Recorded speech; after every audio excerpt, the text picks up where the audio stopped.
ivavaka isika tompo. Ry Andriamanitra ry zanaka ary fanahy masina tsara indrindra ny an-danitra. Ianao nampianatra anay mba hisaotra anao amin'ny zavatra rehetra. Ka amin'ity anio ity izay dia mahatsiaro ireo endrim-pitahiana maro sosina izay ataonao amin'ny fiainanay isan'andro isan'andro. Porofon'izany ny nanomezanao ny fitaovan-tserasera izay ahafahana mampita ny hafatrao manerana izao tontolo izao. Na dia eo aza ny zava-misy izay hatrehana ataonao fitaizana dia ny fisian'ity areti-mandringana koronavirus ity. Mahatonga ny tsy maintsy hanajana ny fepetra hisorohana ny fiparitahan' izany.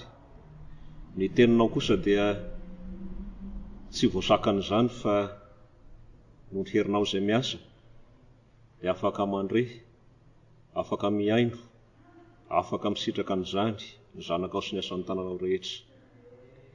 Petraka ampelatananao ary ny Tompo, ny mba hampitomboanao hatrany ny finoana aty anatinay, indrindra amin'izao fotoam-pitezana izay ataonao aminay izao.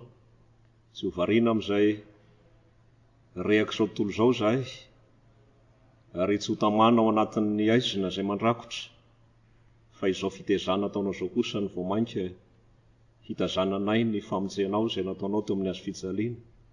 Nanoloranao ny tenanao faty solo heloka izao tontolo izao, fa nitsangananao tamin'ny maty kosa. Ho vavolombelo ny fahavelomana miaraka aminao mandrakizay.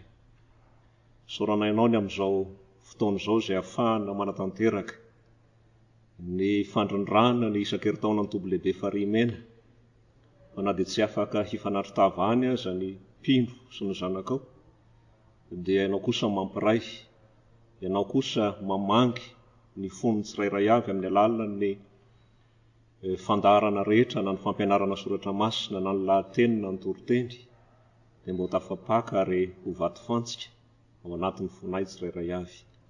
Ngatahanay hatrany ny azonanao anay fanahy masina, mba tonga anay ho mpanompo mahatoky, hihazona ny fanekena izay fanataonay teo anatrehanao, ka ho mpanompo mahatoky hatramin'ny faran'izay, andova ny fiainana mandrakizay. Indro noho ny aminao dia atolotra ny fampianarana ny Fitarihan-teny momba ny boky ny Isaia, izay fototra indrindra namonjena izao tontolo izao amin'ny alalan'ilay mpanomponao Andriamanitra. Dia aoka ianao fanahy masina hiasa na amin'ny fanolorana, na amin'ny fiainoana, indrindra fa ny fitehirizan'izany teny izany mba ho teny velona ao anatin'ny tsirairay avy. Anaran'i Jesosy Tompo, mangatahana sy anaovana izany vavaka izany. Amen.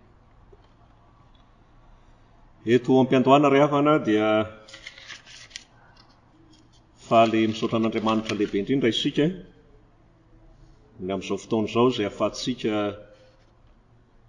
mandre miaraka hatrany ny hafatry ny Tompo ny alalan'izao isan-taona ny Tobilehibe Ankaramalaza, fivoriana fa 470 izao. Saorantsika izy satria mandamina ny zavatra rehetra, ka na dia eo aza ny zava-misy izay iarahantsika mahalala, dia miasa kosa izy amin'ny fomba tsy takatry ny saintsika olombelona, ahafahana mampita hatrany izany sitrapon'Andriamanitra izany. Misy sasiteny fohifohy izay entina hanombohana an'izao fiarahantsika eto izao, mialohan'ny tena androsoantsika ao anatin'ny anjara fampianarana. Ny anjara fampianarana moa dia ity ny Fampianarana Soratra Masina voalohany, izay resahantsika ny Fitarihan-teny momba ny boky Isaia. Fa mialohan'ny tena androsoantsika amin'izany dia misy sasiteny vitsivitsy izay atao ihany koa mba hisariana ny saintsika hanana fifatohana tsara amin'ny hitezan'ny Tompo antsika amin'izao vanim-potoana izay dia avintsika izao. Izao no tenin'ny Paoly Apôstôly ho an'ny fiangonana tany Tesalonika, araka ny Tesalonianina voalohany 5:9-12 manao hoe: misaoro amin'ny zavatra rehetra, fa izany no sitrapon'Andriamanitra ao amin'ny Kristy Jesosy ho anareo. Raisina ho antsika fiangonana kristianina ao amin'ny fiangonana loterana malagasy manerana izao tontolo izao koa izany tenin'ny Paoly Apôstôly izany. Saorantsika Andriamanitra izay nahato izao antsika, mandray ny fanavaozantsika ny fahaloloran-tenantsika izy, ary vonona mandrakariva manatrika antsika amin'ny fiainantsika. Vavolombelona izany dia ny ahafahantsika amin'ny mandreny teniny, alalan'ireo fitaovan-tserasera izay misy ankehitriny, izay notsika fa tena avy aminy tokoa, ampiasaina ao amin'ny fitorianan'ny teniny tokoa ny fisian'ireo fitaovan-tserasera ireo. Fa na dia mandihy fotoan-tsarotra amin'ny sehatra maro samihafa azy sika ankehitriny, dia misaotra azy mandrakariva. Maro tokoa mantsy ankehitriny ny zavatra miseho amin'ny fiainantsika, izay verintsika fa toa tsy mifanaraka amin'izay tiantsika na ny fandiriantsika, ary verina aza indraindray fa toa fantiatoka sy fahavoazana mafy, nefa noho ny mampino antsika, dia mino isika fa zava-mahasoa heveriny ny fahitondra fiadanana ao antsika ireny, fa tsy loza sanatria. Soratsika mandrakariva izy na dia ho aza ity aretin'ny mandringana coronavirus ity. Soratsika izy satria mampino antsika dia manaiky fa ataon'ny fitaovany izany mba hitazan'ny zanany sy ny asan'ny tanany rehetra manerana izao tontolo izao. Mba ho fitezany antsika dia mikatona ny fiangonana, mikatona ny fivorim-piangonana maro samihafa fanaontsika indrindra amin'izao alahadin'ny trinité izao, mikatona ny Tobilehibe Ankaramalaza, ny ndrisy, tsy afaka mifanartava ireo mpino analiny mpamonjy izany fotoam-pivavahana lehibe fanao isan-taona izany. Izao nefa ry havana no mba tiako ho tsindriana kely aloha amin'izao sasiteny izao. Eritreretintsika ihany ny teny hoe mikatona ny fiangonana, fa azoko azy dia misy hevitra diso ihany raindray ao anatin'izany. Ny tiana ho lazaina dia ny hoe sanatria ny hoe mikatona ny fiangonana, fa ny famorim-bahoaka io no tsy azo atao. Eto zany dia tetarika ny saintsika hatrany hihevitra ny hoe misokatra ihany ny fiangonana, fa ny famorim-bahoaka no tsy azo atao. Raha mikatona tokoa mantsy ny fiangonana dia loza no iseho, satria ny dikan'izany dia toy ny hoe mikatona ny fivavahana, tsy mahazo mivavaka ny olona, mikatona ny fanambarana sy ny fandrenesana ny tenin'Andriamanitra, tsy mahazo mamaky baiboly, tsy mahazo mihaino toriteny, mikatona ny fifonana noho ny fahotana, mikatona ny fandraisana famelan-keloka, mikatona ireo karazam-panoloran-tena fanaon'ny kristianina. Izany no tena hevitry ny hoe mikatona ny fiangonana, ary tena hita fa asan'ny satana tsotro izao raha izany no miseho. Tsy anefa, tsy daholo, tsisy mikatona ireo rehetrarehetra ireo, fa ny famorim-bahoaka no tsy azo atao. Araka izany ary havana dia ny fivorintsika famorim-bahoaka no tsy azo atao, fa ny fiaonana amin'Andriamanitra dia mety mandrakariva amin'ny toerana rehetra sy ny fotoana rehetra. Tsarovy ny tenin'i Jesosy, manao hoe na aiza no angonany roana telo amin'ny anarako, dia ho fovoany aho. Ary izany indrindra no isan'ny antom-pisian'izao areti-mandringana, mila fitandremana izao. Tarika ny saintsika ihany manoloana an'izany, ny amin'izao heverintsika hoe fikatona ny fiangonana izao. Izao no fitaizana izay ataon'Andriamanitra ao anatin'izany. Raha tsy azo atao ny manao fivorim-piangonana, mandeha mivavaka any am-piangonana alahady maraina, izao ny fanontaniana apetrako aminao, moa manana fandavan-tena hivavaka hatrany ve ny kristianina? Mahatsiaro tena ho mpitarika ny ankohonany ao amin'Andriamanitra ve ny ray aman-dreny ao an-tokantrano ao? Sa rehefa mikatona ny fiangonana, tsy mankany am-piangonana alahady maraina, tsy misy andro dadakaty sy ry pastora hitarika ny fotoam-pivavahana, dia indro fa tsy mahatsiaro mivavaka koa ny olon'Andriamanitra? Fanontaniana mila valiny izany. Ary koa mitodika amin'ny dadakaty isany, ry pastora, ry président-mpiangonana, ry mpiandry sy ny sisa, sao misy mihevitra hoe tsy misy fiangonana dia indro fa tsy mahatsiaro izany asa-panompoana lehibe ny fidianana azy izany? Aza hitako aza ry havana ka misy pastora perinasa, misy katekista, misy mpianatra pastora, ka hoe tsy mamaky akory ny teksta tokony hotoriana isaky ny alahady ankehitriny, tsy fantany intsony ny hoe alady fahafiry manaraka ny inona androany sanatria aza aza hitaka misy mihevitra hoe ho gaga hoe kay ve moa ka alahady androany loza raha izany no misy tokoa dia atao mba isaitsainantsika izany rehetrarehetra izany ry havana amin'izao fitaizany Jesosy ny alalany ty fikatonan'ny fiangonana araka izay verantsika azy ity. Sasy teny avokoa izany rehetrarehetra izany mba hitarena ny saintsika hevitra fa tena manatrika antsika mandrakariva Andriamanitra amin'izao fotoana tsy ahafahana manao fivorim-piangonana any am-piangonana izao. Efa voalazako teo aloha ny hoe nanome antsika ny fitaovan-tserasera maro samihafa izy, miaraka amin'ireo teknisianina nomeny fahaizana hikirakira an'izany, nomeny ireny mba ahafahana manohy hatrany ny fifaneraserana aminy. Dia vavolombelona izany izao ahafahantsika manaraka tsara ny fandaharam-potoana isan-keritaonan'ny Tobilehibe Ankaramalaza fivoriana fa 470 eto izao. Isika samysika no tsy afaka hifanatri-tava, tsy afaka hiakatra ny farimena, fa Jesosy kosa dia manatrika antsika tanteraka ny alalan'ny vavaka ataontsika sy amin'ny alalan'ny fiainoantsika hatramin'ny teniny, ary izany dia tanteraka amin'ny fotoana rehetra sy ny toerana rehetra. Araka izany ry havana dia indro atolotro ny tompo antsika izao ny Fampianarana Soratra Masina voalohany amin'ity isan-keritaona fa 470 aty amin'ny Tobilehibe Ankaramalaza ity, izay tsy inona araka ny fanambara teo aloha fa ny Fitarihan-teny momba ny boky Isaia. Dia handroso anao taridresaka fohy makasika an'izany lohateny mpampianarantsika izany tsika ankehitriny ry havana. Eto am-panombohana dia tsara ny manitsy ny fomba fiteny izay verina fa tsara kokoa. Dia ny teny hoe boky Isaia, io no metimety kokoa, fa tsy dia tandrifo loatra ilay mahazatra antsika hoe bokin'ny Isaia. Vahana mazava tsara izany hoe boky Isaia, io no tsaratsara kokoa, fa tsy dia tandrifo loatra ny hoe bokin'ny Isaia.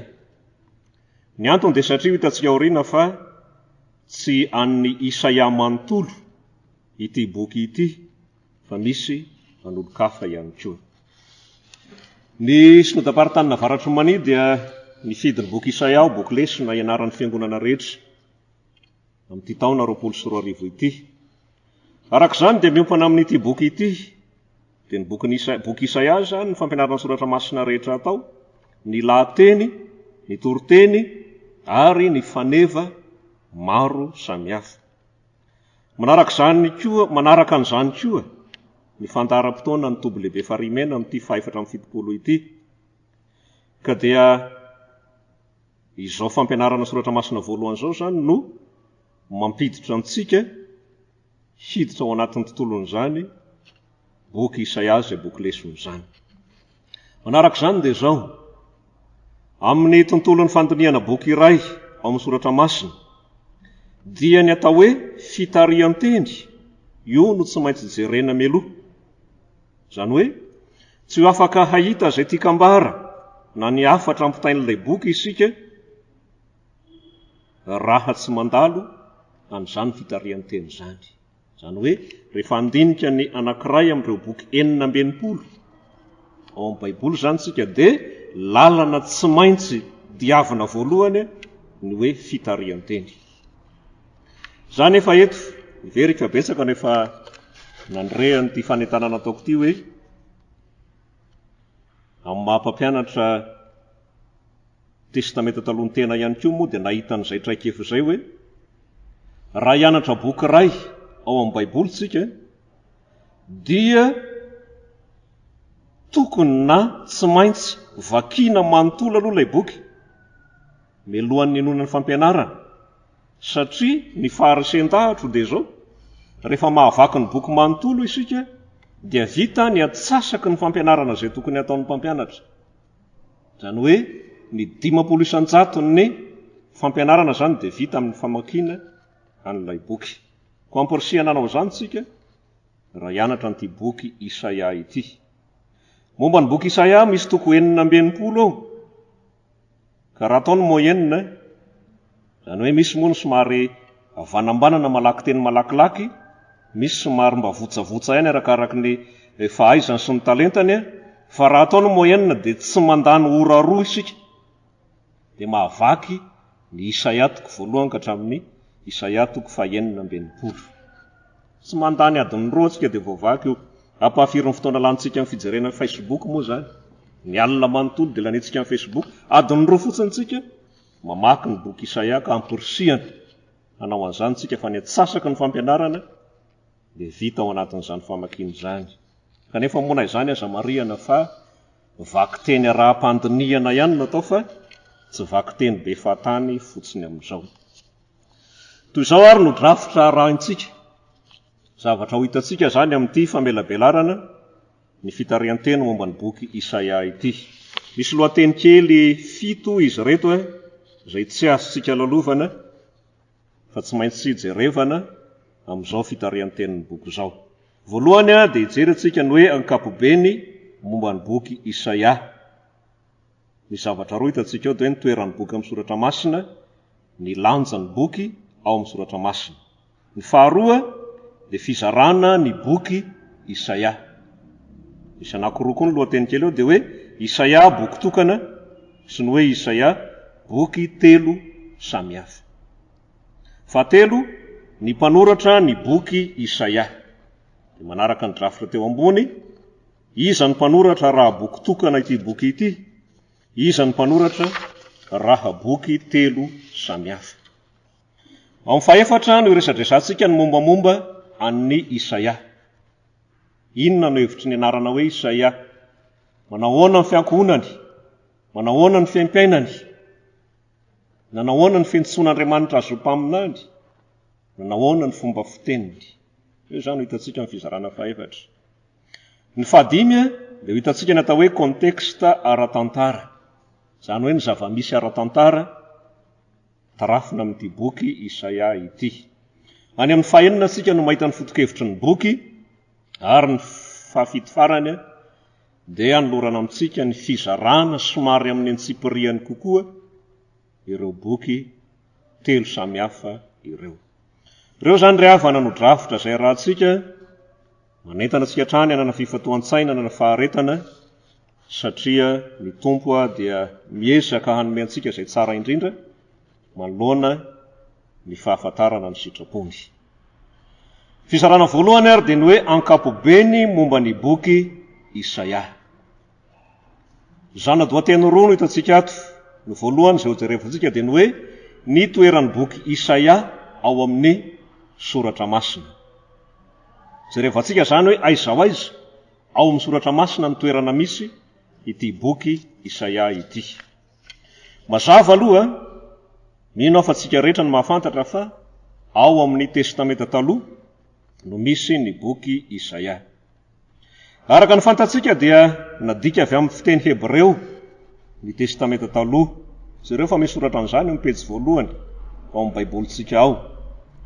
Araka izany dia ny baiboly hebreo no ahitantsika voalohany ny toerana izay nametrahana ny boky Isaia, izay tsy hafa fa ao amin'ireo andiam-boky atao hoe mpaminany tafara. Zany hoe misy ny mpaminany taloha, misy ny mpaminany tafara teo amin'ny tantaran'ny zanak'Israely. Ka ny boky Isaia, araka ny baiboly hebreo izay nantika anazy, dia ao amin'ilay andiam-boky atao hoe mpaminany tafara. Ny fiteny hebreo ny ilazana an'ireo moa dia ny hoe neviim. Tsy dia tena andalina loatra ny teny hebreo tsika fa lazaina tsotra fotsiny ny hoe neviim no ilazana an'ireo andiam-boky laza ny mpaminany tafara ireo.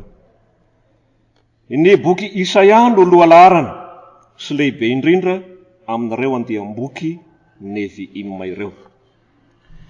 Ny baiboly kristianina izay ampiasaintsika ankehitriny koa aza moa dia tsy niala lavitra tamin'izany fandaharana azy amin'ny baiboly hebreo izany fa nametraka ny boky Isaia ho lohalaharana amin'ireo sokajim-boky nosoratan'ny mpaminany. Fantatsika fa ilay fizarana farany amin'ny fizarana amin'ny baibolitsika hoe ny Isaia ka hatramin'ny Malakia dia voakilasy hoe soratry ny mpaminany. Ary isika aza dia manasokajy azy ihany koa ho isan'ireo mpaminany lehibe. 12 ny mpaminany, ny efatra ny lazaina fa lehibe ny 12 lazaina fa madinika ka Isaia miaraka amin'ny Jeremia, Ezekiel, Daniel dia voakilasy ho isan'ny mpaminany lehibe. Izay marihana trano fa tsy ny fahalehibeazan'ireo mpaminany ireo araka ny toe-batana, ny fahaizana, ny zavatra ivelona no anankilasiana azy ho lehibe, fa ny fahalehibeazan'ny boky izay no soratany kosa. Io amin'ny ankapobeny no mamaritra ilay zana-dohateny hoe ny toeran'ny boky Isaia ao amin'ny Soratra Masina. Fa ity lohateny faharoa ity dia milaza fa misy anton-javatra vitsivitsy koa izay manam-porofo ny mahalehibe an'ity boky Isaia ity. Ka io no zana-dohateny faharoa amin'ity fizarana voalohany ity ho jerentsika dia ny hoe ny lanjan'ny boky Isaia ao amin'ny Soratra Masina. Ny mpandinika Soratra Masina maro dia milaza fa ity boky ity no lehibe indrindra amin'ireo boky ny mpaminany ny testamenta taloha. Misy mpandinika milaza aza fa tena biblioteka kely mihitsy ity boky Isaia ity, ka dia nomen'izy ireo ny anarana hoe ilay biblioteka mpaminaniana tonga lafatra. Izay no ilazany zareo ny lanjan'izany boky Isaia zany. Misy milaza fa noho ny halehibeny dia Isaia no vavahady lehibe azo namiditra amin'ny tontolon'ireo mpaminany namela hafatra. Karazana lazaintsika hoe interprétation daholo moa zany amin'ny nametrahana azy ho lohalarana amin'ireo mpaminany 12 izay namela soratra. Azo lazaina zao ny mpandinika raha manamafy hatrany ny halehibeazan'ny boky fa Isaia dia isan'ny azo lazaina ho mpanjakan'ireo mpaminany teo amin'ny testamenta taloha. Ankoatr'izany koa dia isan'izay anasokajiana azy ho lehibe ny lanja ara-potokevitra maro lafy izay hita ao aminy. Izany hoe ahitana foto-javatra maro samihafa amin'ny boky Isaia. Hita ao ny fivavahana, ny fiarahamonina, na resaka ara-politika na ny politika anatiny teo amin'ny zanak'Israely zany, na ny politika raisam-pirenena dia samy voaresaka ao avokoa. Noho izany io ny mpandinika dia boky mpaminaniana tena mahafaoka be ity boky Isaia ity. Tsy vitan'izany ihany koa anefa fa isan'izay ilazana ny fahalehibeazan'ny boky ny fahitana ny vanim-potoana lava dia lava izay tantaraina amin'ity boky ity, izay tombanana ho zava-niseho tao anatin'ny 200 taona no zavatra resahana ao anatin'ny boky Isaia io. 200 taona. Izao no marihana amin'izany. Ireo vanim-potoana 3 lehibe nanandaza sy ny songadina teo amin'ny tantaran'ny zanak'Israely dia samy hita ato amin'ity boky Isaia ity avokoa. Reto ireo vanim-potoana 3 lehibe ireo. Ny voalohany dia ny vanim-potoana nisandratan'ny firenena Asiriana. Tsindriana tsara, Asiriana fa tsy Siriana, indraindray ireo somary mifangaro ihany amin'ny sofintsika. Ny Asiriana izay tsy hafa fa ilay nambabo ny firenena Israely avaratra. Dia amin'ity boky ity ahitantsika ny fisongadiana n'izany vanim-potoana izany. Ny vanim-potoana faharoa dia ny vanim-potoana ny fahababoana Babiloniana.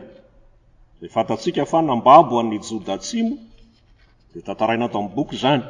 Ary ny vanim-potoana fahatelo farany dia ny vanim-potoana fiverenana avy amin'ity fahababoana Babiloniana ity. Ireo zany ilay vanim-potoana 3 lehibe eo amin'ny tantaran'ny zanak'Israely izay samy hita ato anatin'ny boky Isaia avokoa, ka nilazantsika teo hoe vanim-potoana lava dia lava manodidina ny 200 taona no resahana, zany hoe taona 102 zany no voaresaka ao amin'ny boky Isaia. Izay no fijery ankapobeny momba ny boky. Izao tsika dia ametraka fanontaniana manao hoe iza ny mpanoratra an'ity boky ity. Izao no hitarihana ny saintsika. Mba ahafahantsika mamaly ny valin'izany fanontaniana izany dia miankina amin'ny fomba fizarana ny boky no ahafahana mamaly ny fanontaniana hoe iza ny mpanoratra. Araka izany dia hiditra amin'ny fizarana faharoa isika dia ny momba ny fizarana ny boky Isaia. Rehefa vitantsika ny fizarana dia tonga ho azy ny fijerevantsika ny hoe iza no mpanoratra. Ny boky Isaia ary ny ankapobeny dia tonga dia lazaina fa misy fomba fisainana zay na fampianarana zay milaza hoe boky tokana ihany. Ny boky Isaia zay misy toko 9. Filazana manaraka tateoriana dia milaza hoe tsy boky tokana io fa boky 3 samy hafa. Dia amin'ny ankapobeny zany dia zay ny fizarana ny boky zay. Asitsika fanazavana kely fohifohy izy anankiroa ireo. Fanazavana voalohany zany dia ny amin'ny hoe Isaia boky tokana.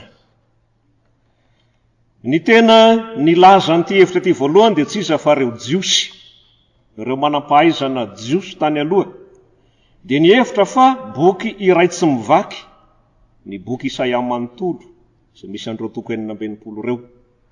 Ary izany mahaboky tokana azy zany no nampiasana an'ity boky ity tamin'ny fanompam-pivavahana litorjika sy ny famakian-teny tao amin'ny sinagoga tamin'izany fotoana izany.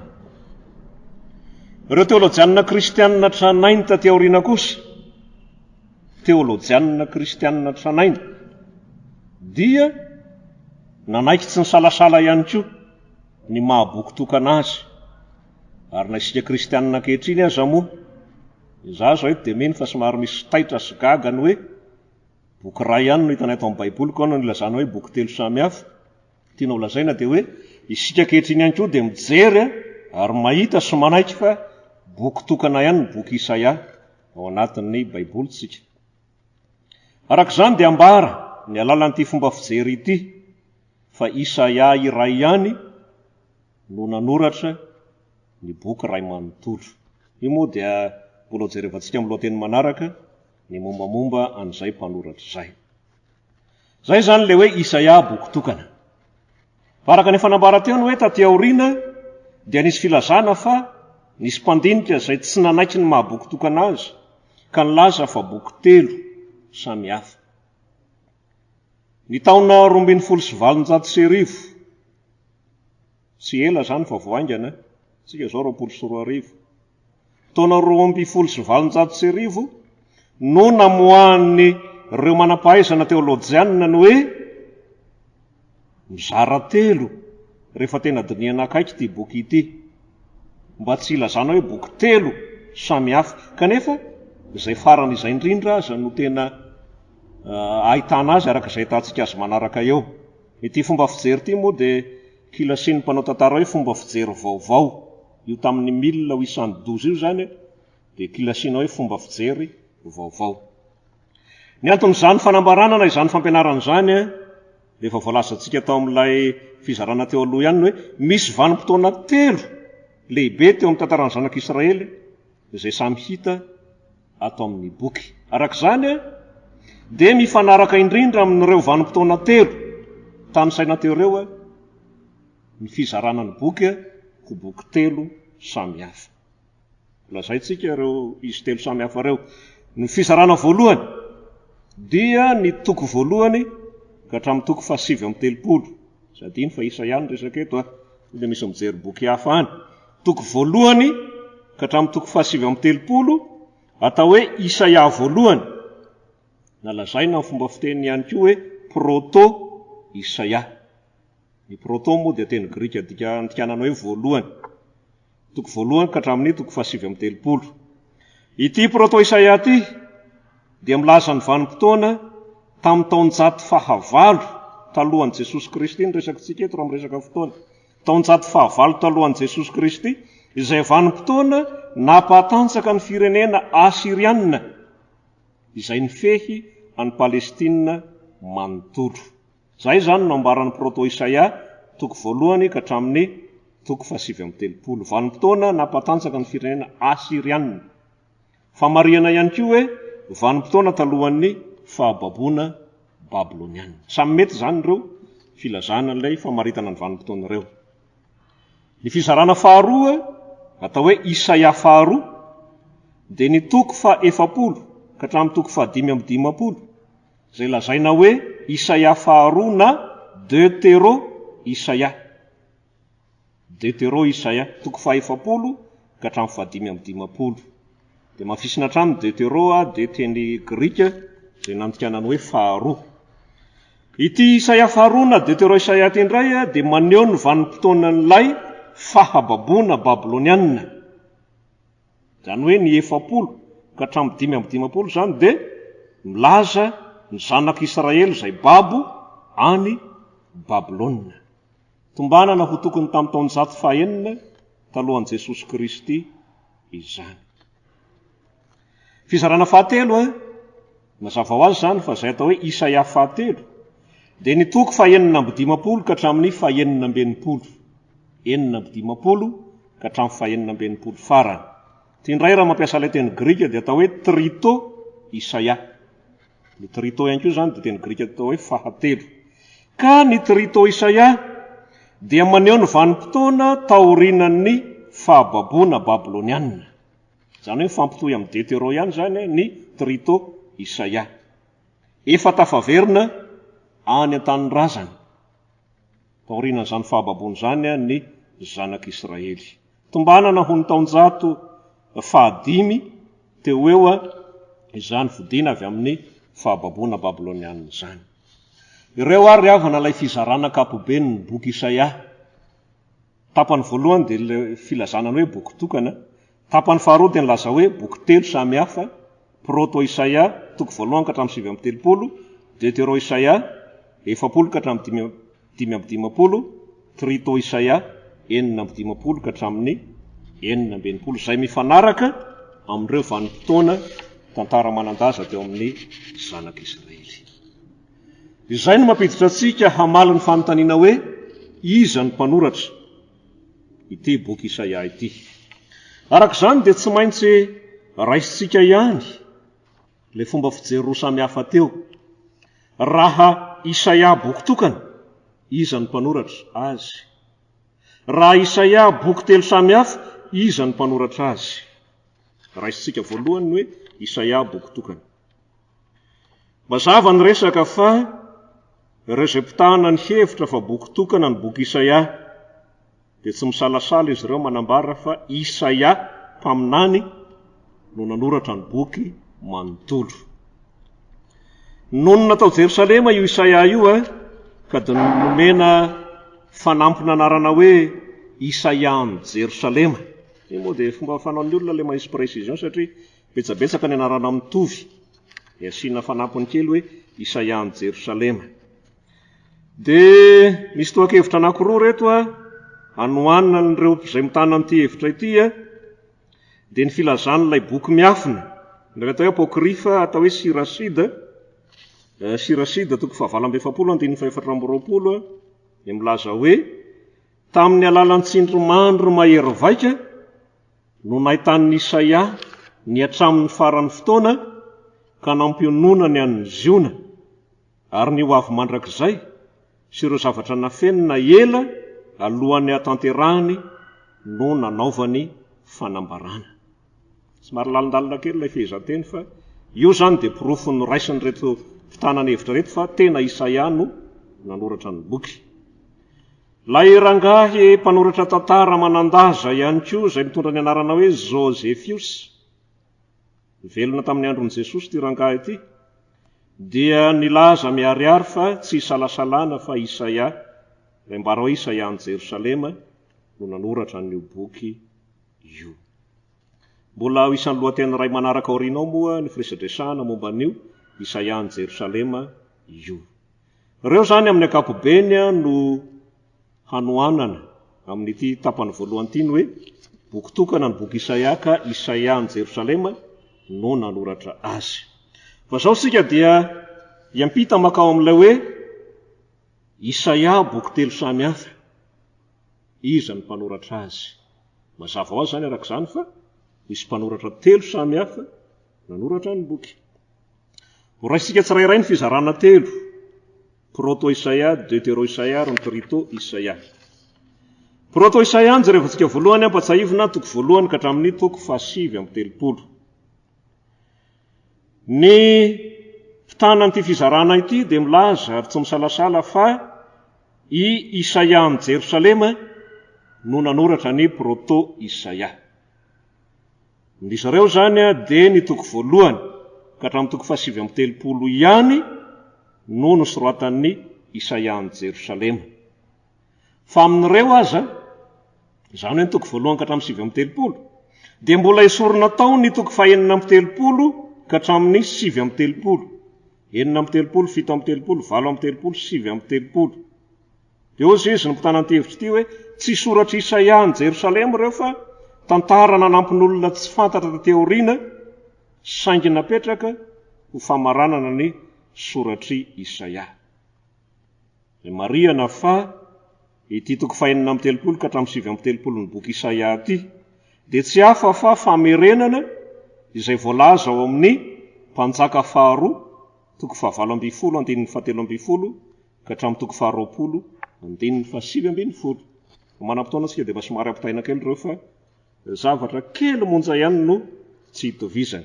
Mpanjaka faharoa, toko 7:20 andininy 7:30 ka hatramin'ny toko 20 andininy 7:20, izay mitovy amin'ny Isaia toko 4:30 ka hatramin'ny 7:30. Dia ao anatin'ny tontolon'ny Fampianarana Soratra Masina moa dia raisina ho toy ny personnel na tena olona mihitsy hoe proto Isaia, fa indraindray tsika dia mety maheno hoe i proto Isaia, izany hoe raisina olona mihitsy ilay hoe proto Isaia, ka indraindray misy boky milaza hoe i proto Isaia no nanoratra ny Isaia voalohany. Andendray tsika izay ho resaka ny Deutéro Isaia, iza ny mpanoratra? Ny Deutéro Isaia, toko 7 ka hatramin'ny 5:10. Dia toy ny teo aloha ihany dia lasa persona maleo tena ihany koa ny Deutéro Isaia, dia afaka apetraka ihany koa ny fanontaniana hoe iza moa ingahy Deutéro Isaia. Dia izao no fanazavana ato. Marihana aloha fa hatramin'ny andron'i Jesosy dia noheverina ho Isaia no nanoratra nyity an'ity Deutéro Isaia izay lazaintsika ity. Fa tataoriana dia nanomboka resy lahatra ny mpandinika fa mampisalasala ny mahasoratra Isaia an'ity toko 7 ka hatramin'ny 5:10 ity. Mihevitra izy ireo fa mety ho taonjato 2 siècle roa taorianan'ny Isaia izay vao niforona na izay vao hitany Deutéro Isaia. Manamafy izany indrindra ny lafiny ara-potoana sy ny ara-politika izay voalaza ao amin'ny boky, manazava ny tsy mahasoratra Isaia azy satria tsy mifanandrify amin'ny andro izay nahaveloman'ny Isaia ny zavatra izay ambara ao. Dia misy profo maromaro moa reto angamba tsy dia tena nanana fotoana ivalam-parana amintsika fa anankiray ihany no lazaiko profo izay ilazana ny tsy mahasoratra Isaia, Deutéro Isaia ity. Dia ao no hoe tsy tena milaza faminaniana toy izay hita amin'ny proto Isaia ny Deutéro Isaia, fa milaza zavatra hita maso amin'ny andron'ny fahababoana. Io izany dia profo anankiray izay azo lazaina fa matanjaka ilazana ny hoe tena tsy soratra Isaia ny Deutéro Isaia. Misy maromaro izy reto dia moa isaorantsika an'i Jesosy ny amin'ny fitaovan-tserasera fa misy izany afaka manao fotokopian'ny fampianarana tsika, afaka mijery any amin'ny soratra any amin'ny fomba maro samihafa dia afaka mahita an'ireo zavatra profo maromaro samihafa ireo tsika rehefa manana an'izay fampianarana izay. Tsy fantatra marina nefa ny amin'ity mpanoratra ny Deutéro Isaia ity.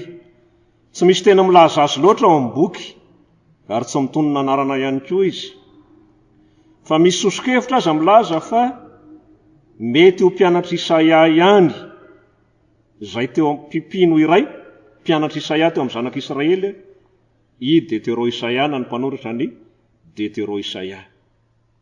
Ary azo lazaina, azo heverina, ekena ny fahamarinana izany, filazana izany. Ny tsy salasalana kosa dia izao mpaminany i Deutéro Isaia, na dia tsy fantatsika izany tena momba azy marina. Heverina hoy ny mpandinika fa milaza ny fiantsoana ny Deutéro Isaia ny voalaza ao amin'ny toko 7 andininy 9 ka hatramin'ny 10. Toko 7 andininy 9 ka hatramin'ny 10 dia lazain'ny mpandinika hoe fiantsoana ny Deutéro Isaia. Ny hiran'ireo atao hoe mpanompon'ny Ave, ny mpanompon'i Jehova ihany koa izay hitantsika ao ambanimbany ao dia mety milazalaza ny momba azy ihany koa. Voalaza ampiariko moa fa tsy nisy anarana na titra na lohateny ity Deutéro Isaia ity tamin'ny fotoana nahitana azy ka dia natambatra tamin'ilay bokin'ny Isaia any Jerosalema na ny proto Isaia izy, na dia somary nisy fahasamihafany kely ihany aza hita, dia natambatra tamin'ny proto Isaia ny Deutéro Isaia. Zay zany amin'ny ankapobeny no ilazantsika ny hoe ny mpanoratra ny Deutéro Isaia. Izao kosa tsika dia hipita ao amin'ny mpanoratra ny Trito Isaia, dia mitoko 450 ka hatramin'ny toko 480. Toa ny Deutéro Isaia dia tsy fantatra mazava ihany koa ny mpanoratra ny Trito Isaia. Tsy misy filazana azy eo amin'ny boky, ary ny azo antoka kosa nefa dia mpaminany izy. Araka ny tombatomban'ny mpandinika dia mety ho mpianatry Deutéro Isaia indray i Trito Isaia. Any hoe fampitohitohiteo ihany zany, ary io nisan'ny antony nanakambanana azy amin'ny Trito Isaia. Heveriny maro fa ny asa tany Joda talohan'ny Hagai, mpaminany Hagai sy Zakaria i Trito Isaia. Zany hoe talohan'ny Hagai sy Zakaria zany. Porofin' zany manaporofo izany ny mpandinika dia tsy miresaka ny fananganana ny tempolo izay rava tao Jerosalema i Trito Isaia, fa miresaka ny hanaovana azy kosa. Zany hoe karazana mbola vinavinany hoe hatomboka ny asa. Fa raha mijery an'ry Hagai sy Zakaria mantsika dia efa tena ao anatin'ny asa mihitsy. Ka io zany toa-kevitra anankiray ilazanany hoe angamba talohan'ny Hagai sy Zakaria i Trito Isaia. Zay tena hotsirina moa zany dia ny filazanany hoe tsy ho Isaia ny Jerosalema velively no nanoratra ny Trito Isaia, arak'izay vanim-potoana zay nolazain'izay. Io zany no azontsika mitinana ny mpanoratra ny Trito Isaia. Dia eto moa zany dia te hilaza ihany hoe misy ihany fanazavana fanampiny ato fa ezahana somary tsitsiana ihany ny fotoana, fa mbola misy zavatra maromaro izay tsara ho fantatsika ihany manodidina an'ireo mpanoratra ireo, fa amin'ny ankapobeny dia hoe isika kristianina ankehitriny na manao ahoana karazan'ny fitombom-pahalalana azontsika. Eto zany sao tsika dia nahita ndray androany hoe kay boky 3 samihafa ty boky Isaia izay vakitsika isan'andro san'andro ty, kay boky hafa ny 7 ka hatramin'ny 5 kay boky hafa ny 9 ka hatramin'ny 9, mitombo ny fahalalantsika. Kanefa izany tsy manao itohina ny fiheverantsika ny hoe Isaia, ilay mpaminany ny asa tao amin'ny zanak'Israely ny loharano nipoiran'ity boky ity. Ilaina ny fitombon'ny fahalalana mba tonga antsika hitombo amin'izany finoanan'i Kristy izany, kanefa tsy ataontsika mpiosongozona ny finoana ihany koa zany rehetrarehetra zany. Arak'izany ary dia tonga sahady ato amin'ny zana-dohateny fahefatritsika dia ny hiresadresantsika amin'ny fomba voafintina ny momba n'io Isaia ny Jerosalema io. Dia misy zana-dohateny kely anakefatra indray hiresantsika momba ny Isaia. Inona ny hevitry ny anarany ary ahoana ny fiankohonany, io ny voalohany. Ahoana ny fiainam-piainany, io ny faharoa. Ahoana ny fiantsoana azy, io ny fahatelo. Ahoana ny fomba fiteniny. Misy antony tsy maintsy resantsika an'ireo zana-dohateny efatra ireo. Ny hevitry ny anarany sy ny fiankohonany. Ny teny hoe Isaia dia fantikana amin'ny teny hebreo hoe Yesaiahu. Zay zany le tena teny hebreo, Yesaiahu teny hebreo, fa ny dikany malalaka amin'ny teny malagasy dia ny hoe Yahvé na Jehova no mpamonjy na ny famonjain'ny Yahvé. Eto dia somary tesarika kely atsika ihany fa ho ampiasaintsika ny teny hoe Yahvé, satria tsy diso zany fa zay zany tena marina, dia tsy maninona mba somary hizatra kely an'izay ny sofintsika.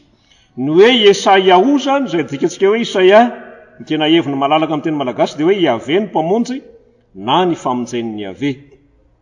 Mazava arak'izany fa Isaia dia mpaminany hitondra famonjena avy amin'Andriamanitra ho an'ny zanak'Israely.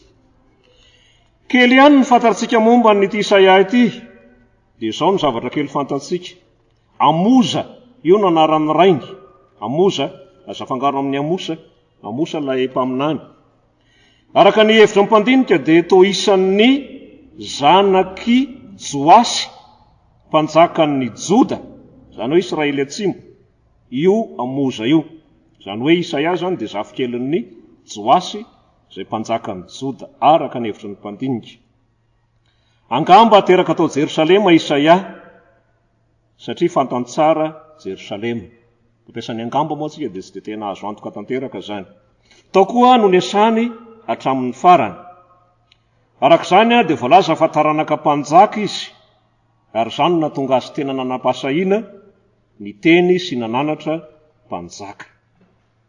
Heverina hoe ny mpandinika fa niaraka tamin'ny Amosa sy Hosea ny fahazazany sy ny fahatanorany. Voantso mpaminany raha mbola tanora izy, ka naharitra 7 taona mahery ny vanim-potoana na mpaminany azy. Nanambady amanjanaka Isaia, ny vadiny dia natao hoe mpaminany vavy. Io dia hitantsika amin'ny 9:7. Raha vao tsy miteny anaran'ny boky dia fa Isaia zao ao an-tsaintsika. 9:7 mpaminany vavy. Heverina nefa hoe ny mpandinika fa hanarana fanomeny vadiny mpaminany ihany hoe mpaminany vavy, fa tsy azo antoka loatra ny tena mahampaminany an'io vadiny io. Ny anaran'ny zanany dia hitantsika amin'ny 7:7 atao hoe Seara Jasuba. 7:7 izay midika hoe hisy sisa hiverina. Ty anaran'ny zanany ity dia milaza ny fanantenana ny mbola hibebahan'ny Israely hiverina amin'ny ave indray. Voalaza fa niankina tamin'ny ave Isaia sy ny ankonany manontolo ka afaka nijoro famantarana ny asan'Andriamanitra tamin'ny androm-piainany rehetra. 9:7 manamarina kely amin'izay. Lohateny kely faharoa momba an'i Isaia dia hoe ny fiaim-piainany. Ahoana ny fiaim-piainany zany Isaia zany? Zao no azo ambara. Hita amin'ny fomba fitenin'i Isaia fa zatra tsara ny tanàna tao Jerosalema izy. Hainy tsara ny fomba mpiveloman'ny olona. Hainy tsara momba zany resaka famboleny zany. Nampahory azy indrindra nefa ny nahitan'ireo mpanan-karena izay ratsy fitondrantena. Inona moa no hoe faratsy fitondrantena ny mpanan-karena izay tianao lazaina eto ka nampahory an'i Isaia? Fangoronan-karena, fanararaotrana ny mahantra, ny fivelomana tamin'ny filibana. Misy tokosy andiny manamarina an'izany fa tsy anam-potoana tena ivalaparanany amin'izay tsika eto. Azo heverina fa nonona tao Jerosalema Isaia, kanefa nanana tany fambolena ihany koa tany ivelan'i Jerosalema izy. Marihana fa tsy mba nandray fivelomana amin'ny mahampaminany azy izy, fa nanohiatrany ny asa fivelomana izay efa fanaony. Dia hoe ny mpandinika hoe mitovy ny asan'ny Isaia sy Amosa dia mpiandriondry sy mpioty aviavy. Fantatra Isaia tsara ny tantaran'ny fireneny zanak'Israely. Tena tia tanindrazana izy, ary nampahory azy indrindra ny fizaran'ny fanjakana ho roa. Voataiza tao amin'ny fiangonana tamin'ny fanompoana tao amin'ny tempolo izy, tamin'ny fanatrehana ireo fanompoavana samihafa toy ny andro firavoravoana, ny fanaovana fanatitra sy ny maro hafa. Voalaza mpandinika ihany koa fa tokony ho nahita ilay horohoron-tany lehibe tamin'ny andron'ny Ozia mpanjaka i Isaia. Izany rehetra izany hoe mpandinika dia efa fanomanana an'i Isaia ho amin'ny asa izay nitson'Andriamanitra azy.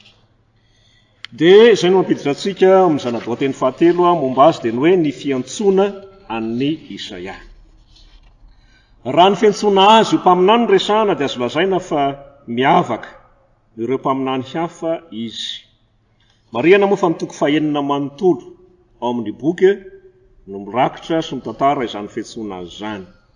Hita ao anatin'ny fiantsona azy io fa nanatry maso ny faha masinan'ny ave sy ny voninahiny amin'ny mahampanjakan'ny Israely azy i Isaia. Tao amin'ny tempolo moa no nahitany an'izany faha masinan'ny ave sy ny voninahiny zany. Tamin'izay dia nahatsiaro tena ho meloka tanteraka izy. Ary tsy izy ihany fa ny firenena Israely manontolo. Izany hoe ny fahitan'ny Isaia ny fahamasinan'ny ave sy ny voninahiny tamin'ny fiantsona azy zany dia tsy fisehoana tsotra fotsiny fa fampibebahana azy, atsapa fa olona malotomolotra izy sy ny fireneny. Zany moa dia tsapany tamin'ny tsy fahamendrehana izay niseho tamin'ny alalan'ny fahazaram-poana teo amin'ny fivavahana tao amin'ny tempoly. Zany hoe fahazarana fotsiny, rotinina fotsiny no nataony zanak'Israely teo amin'ny tempoly, ka rehefa nahita an'ity fahamasinan'ny avesany voninahiny ity Isaia dia nibaribary teo anatrehany, izany tsy fahamendrehana izany. Mahatsiaro tena ho maloto molotra izy sy ny fireneny satria nanamavo izany fahamasinan'ny Iave izany. Nahatsiaro tena ho meloka tanteraka izy ary tsy mendrika ny ho velona. Tamin'izany koa anefa dia rehefa nahita ny voninahitra ilainy antso izy dia hitany fa ambony lavitra noho izany fanamelohany izany ny fahasoavana izay miandry azy amin'ny hanatanterahany izao asa fanompoana iantson'Andriamanitra azy zao. Ka dia voalaza fa hatramin'io niantsona azy io dia napetraka Isaia teo am-pilatranan'Andriamanitra ny fiainany manontolo. Ny fahamasinan'ny Iave sy ny voninahiny no tonga fototra nitondra ny fiainany rehetra, ary tsapany fa izany koa no ambony noho ny zavatra rehetra. Resy lahatra izy hatreo fa tsinitsinina ny olombelona sy ny asa ataony raha tsy ombany tenin'Andriamanitra ny fiainany manontolo. Ny tiana ho lazaina zany dia hoe izao fiantsonan'ny Isaia zao, izay nilazaintsika teo aloha hoe miavaka noho ny mpaminany hafa rehetra, dia nampiorina azy amin'ny finoana mafy, tsy ahazozongozonina. Fanomanana azy fa hiatrika zavatsarotra izy, kanefa tsy ho ahazozongozonina ny finoany amin'izany. Ary dia hita mandrakareo teo amin'ny fiainany izany, ka nahatonga ny fahatanterahan'ny famonjena ho an'ny zanak'Israely iray manontolo. Arak'izany dia tonga mpandahan-teny sy mpandresy lahatra tsara Isaia vokatr'izao fiantsona azy tamin'ny fomba miavaka izao. Dia izay koa no idirantsika amin'ilay zanak-dohateny kely farany, filazalazana momba ny Isaia dia ny hoe ny fomba fitenin'ny Isaia. Resahany ity satria tsara ho modely ho amin'ny toriteny rehetra izany. Raha mpitaina amin'ireo mpaminany namela soratra tamin'ny taonjato fahavalo sy fahafito, tahaka ny Rosea, Amosa, Mika sy ny sisa, dia azo lazaina fa nanana izay nampiavaka azy manokana amin'ny fomba fiteny i Isaia. Ary azo lazaina fa tena mpandahan-teny goavana izy. Izao no nazavantsika amin'izany. Ny teny ambarany dia tena mandresy lahatra tokoa, ary tena miantefa any amin'izay kendreny azy. Tsy mba manao kabary lava izy. Mahazatra azy ny manao fehezanteny fohy, tsotra, kanefa mahitsy. Miarary amin'izany indrindra ohatra ny fitantarany ny momba fiantsona azy amin'ny toko fahaenina io, ampitao ange ny fomba fiantsonan'i Jeremia, amin'ny Jeremia toko voalohany. Sady lava no verimberina, misy teny maro samihafa, fa ny Isaia dia tsotra, fohy, kanefa mahitsy.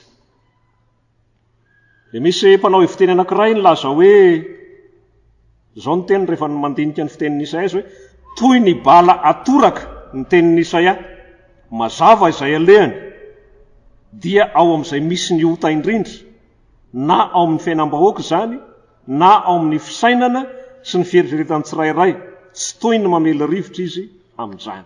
Io ny filazan'ity mpanao heviteny anankiray ity. Manavanana ny Isaia no manao fanoharana eo amin'ny fiainana manodidina azy, ka ny fampiasany an'ireny dia tena mampihiratra tokoa ny mason'ny mpiaino azy, na hoe mampalady koa ny sofin'ny mpiaino azy.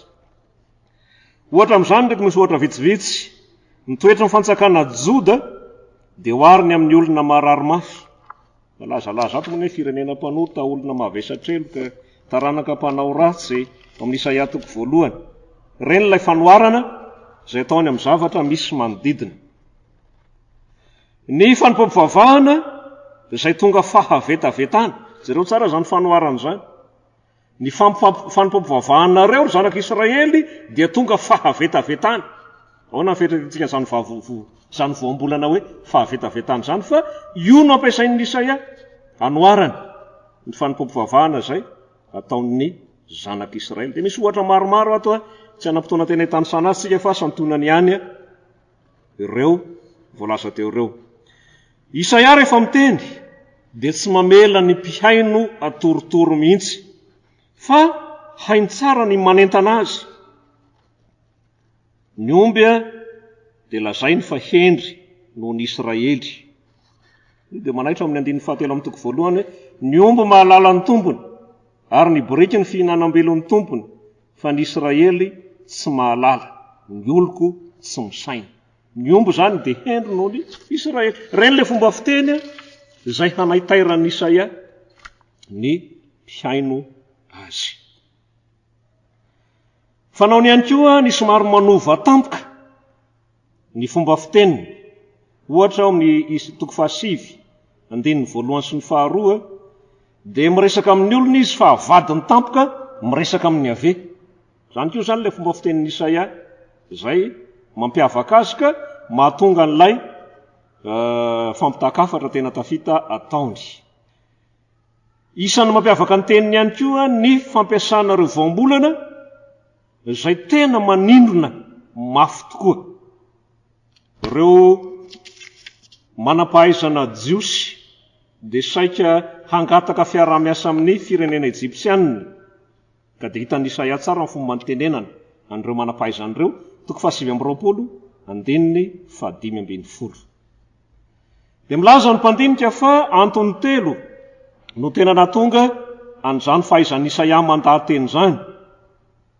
Voalohany, efa hitantsika teo, dia ny fahalehibeazan'ilay antso izay ny antsoina azy, ka tonga tena fiainany ny zavatra izay ambarany. Donné ny tenin'i Jesosy hoe, avy amin'ny habeniny ao am-po no itenenany vava. Rehefa tena feniny ao am-po dia miteny ho azy manambaran'ilay ao am-po ny vava. Ny faharoa, hoy ny mpandinika, dia isan'izay nanampy an'i Isaia ho mpahay mandahateny ny fianarana ambony izay azony. Satria mahataranaka mpanjaka azy dia afaka nianatra tao amin'ireo sekoly ambony tany Jerosalema izy tamin'izany fotoana izany. Tsy mba olona matahotra, tsy mba olona kitaorona tahaka ny Jeremia nantsona, dia hitantsika tsara ny fialantsiny hoe mbola zaza aho, tsy mahay mandahateny aho, sy ny sisa sy ny sisa. Fa Isaia dia tena nijoro manam-pahasahiana amin'izany fanambarany zany. Ny fahatelo izay antony nahatonga ny Isaia ho mpandahateny malaza hoe ny mpandinika, dia nahazo fianarana tamin'ireo mpaminany talohany ihany koa izy, ka dia azo lazaina fa nandray lesona tsara tamin'ny reny. Izay no azo amtinana an'ireo mombamomba azy ireo. Ny hafarany moa dia zany hoe ny hafaran'ny Isaia dia tsy dia te fantatra loatra ny hafarany, sady tsy misy loharano azo antoka milaza an'izany. Kanefa na izany aza dia misy mpandinika milaza hoe misy lovatsofina tradition iray izay nilaza fa angamba maty martiora tamin'ny andron'ny Manase i Isaia. Ny anoanany an'izany moa dia ny tantara voalaza ao amin'ny mpanjaka faharoa 2:1-20, nisy fandringanana olona taoka hiverina fa isan'ny maty tamin'izany i Isaia. Izay ry havana no atsika mitinana ny mombamomba ny Isaia any Jerosalema, izay fantatsika fa hoe nanoratra ny proto Isaia. Zao tsika dia androso amin'ny lohateny 5 dia ny konteksta ara-tantara. Ity lohateny ity dia tsy azontsika dinganina satria ity no tena miankina indrindra ny amin'ny azontsika ny hafatra izay tiany boky ho tantaraina.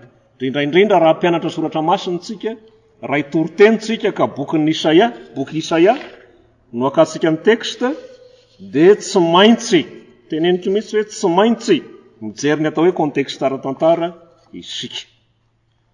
Fampianarana tsy ara-dalàna loatra ny fanaovana toryteny tsy mijery konteksta, ka ao anatin'ny fijerevana fitarihan-teny toy izao zany dia tsy maintsy jerevantsika ampirisihana zany tsika mpampianatra mba hitrandraka tsara izany atao hoe konteksta ara-tantara zany.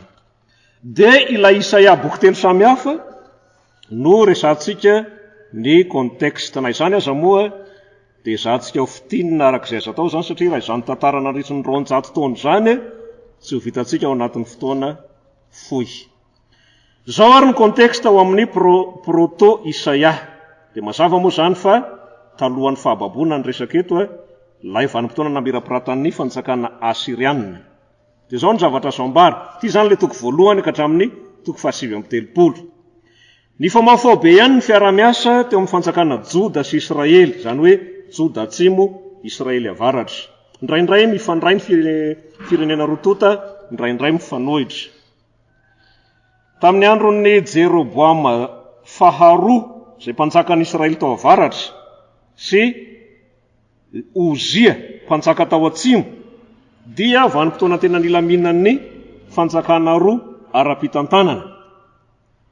Zany hoe, somary lamina ara-pitantanana zany ireo firenena roa reo tamin'ity vanim-potoana ny Isaia any Jerosalema ity. Nandroso ny ara-toe-karena ary afaka nanitatra ny fanjakana aza ny firenena rotota tamin'izany. Fa teo amin'ny lafiny ara-tsosialy sy ara-pivavahana kosa dia mifanohitra amin'izany fa ratsy ny zavatra niseho teo amin'ny ara-tsosialy sy ny ara-pivavahana. Nogiazan'ny olombitsy ny arena,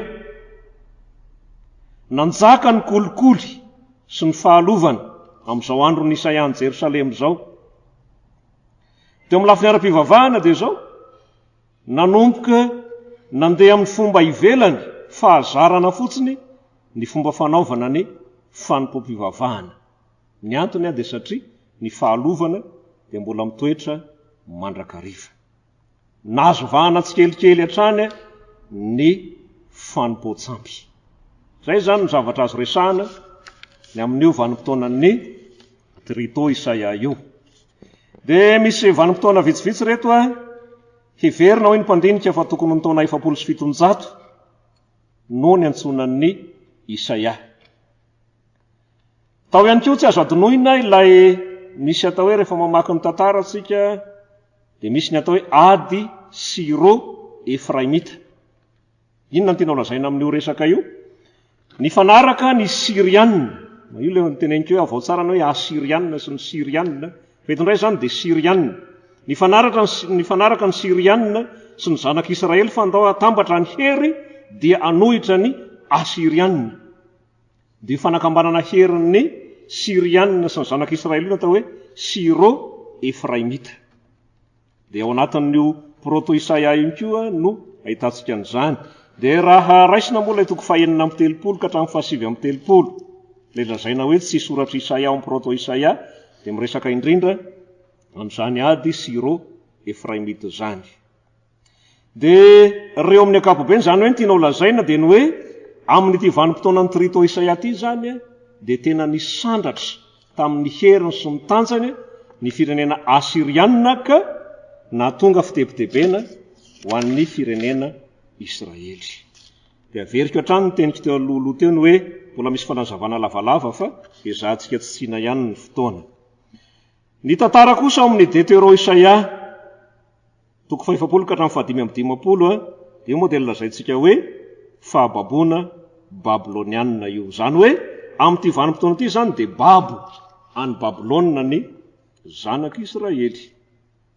Zany hoe rehefa nandroso tamin'ny tanjany sy ny heriny indray ity firenena Babilôna ity, ny taona 500 moa no voalazan'ny mpanao tantara fa vanim-potoana izay nisandratany Babilôna tamin'ny fahefany, dia nanitatra fanjakana izay tsy izy ilay mpanjaka atao hoe Nebokadnezara, ary dia isan'izany ny fitarana nakany amin'ny faritry Palestina iny.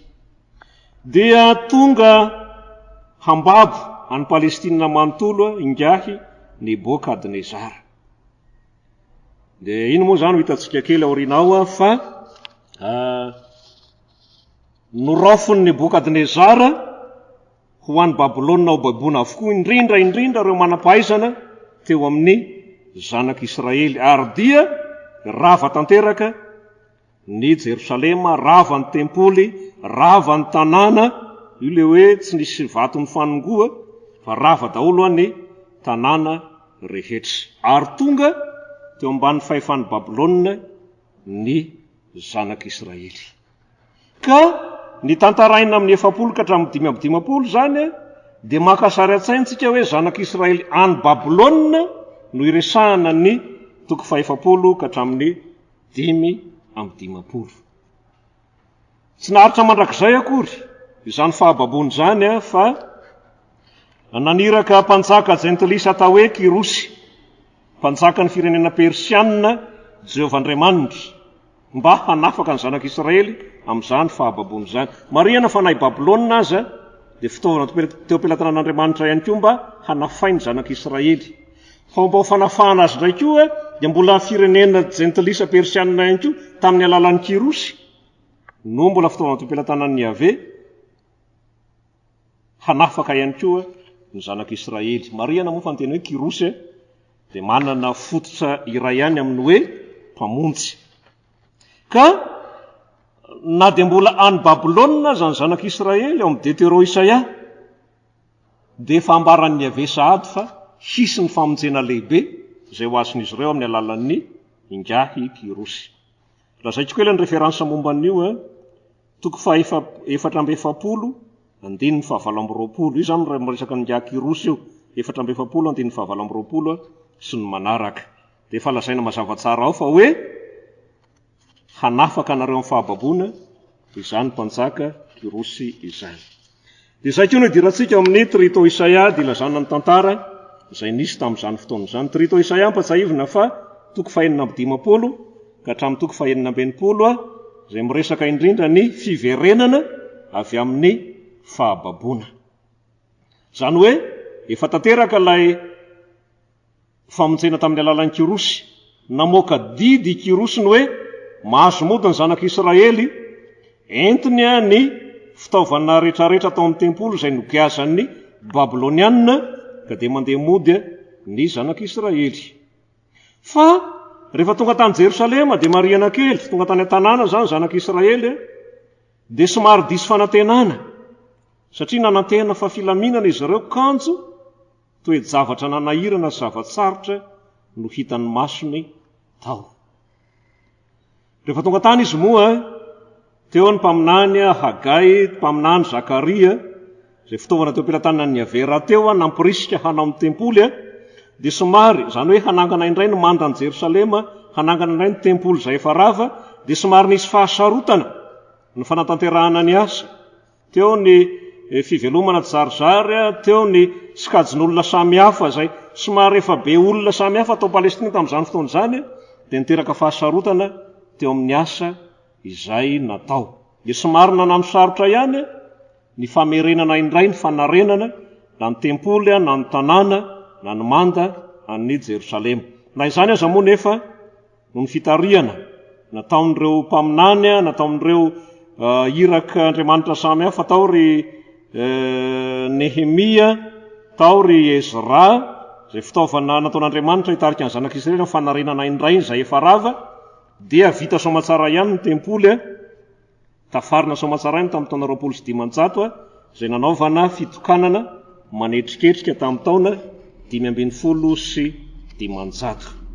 Dia voalazantsika teo ny hoe isan'ny tena nanahirana ny fisian'ireo atokon'olona samihafa izay tao Palestina. Izay marihana moa fa rehefa babo ny zanak'Israely dia nisy olona nitsofoka tao, nipetraka tao, dia fa nanana fombafombany tao izy, nanana fombafombam-pivavahany tao izy, dia somary nanano sarotra ny fanatanterahana ny asa sy ny fiarahamonina tao. Nisy ihany koa jiosy izay tavela tao tsy nentin'ny Nebokadnezara.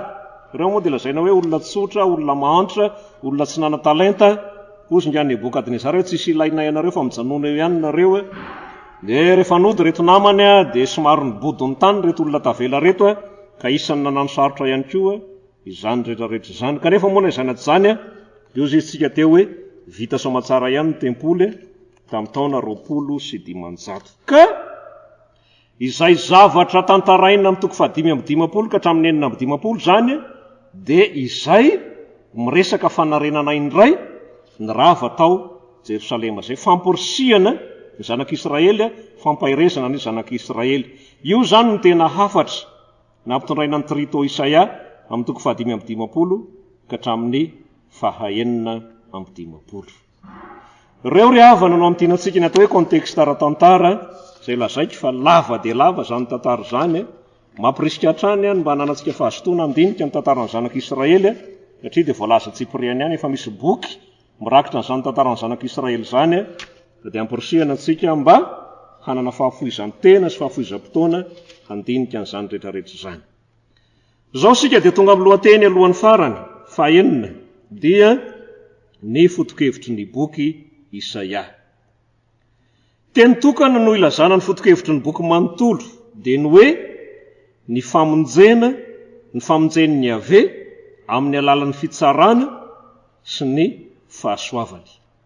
Zay feza teny tokana zay dia mahafehy ny boky ray manontolo averika indray mandeha hoe ny famonjen'ny ave amin'ny alalan'ny fitsarana sy ny fahasoavany. Tsotra ny anazavana an'izany. Fitiavan'Andriamanitra ka sitrany indrindra ny hamonjy ny olony rehetra. Napetran'ireo lalana samihafa mba ho fefy ho fiarovana ny finoan'ny Israely. Ka raha resana tao anatin'ilay fehezanteny ny famonjen'ny ave amin'ny alalan'ny fitsarana dia izao. Ny fankatoavana ny lalan'ny ave dia azahoana sitraka avy aminy, fa ny tsy fankatoavana kosa dia miteraka fitsarana. Zay ilay mamonjy amin'ny alalan'ny fitsarana.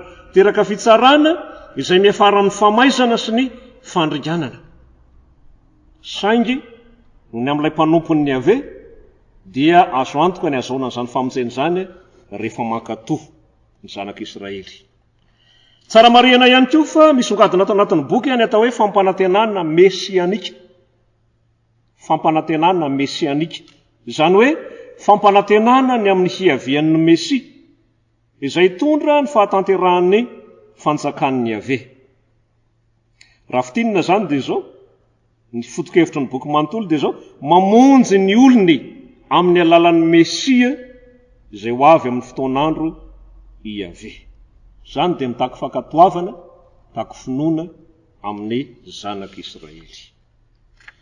Tonga ny fizarana fahafito farantsika ry havana dia ny fizarana somary amin'ny antsipiriany ny boky Isaia araka ny fizarana azy ho boky telo samihafa. Dia zahako somary atao malakilaky ihany izy ity, averina ny fanentanana mba azotsika ny kopian'ny boky, ahitantsika ny tena antsipiriany. Ho zaraintsika ary ny Toriteny Isaia, toko voalohany ka hatramin'ny toko 7-30, toy izao no azo amintinana azy.